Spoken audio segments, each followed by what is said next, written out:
Ayan na, naglalabasan na naman yung mga truck. Magsisimula na yung traffic dito.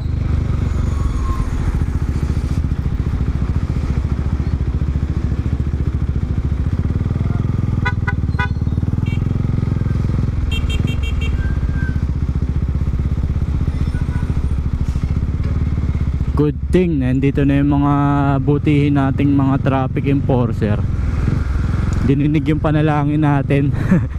Diba last video ko sabi ko meron silang mga plano na ayan nga, tulad yan, truck ban.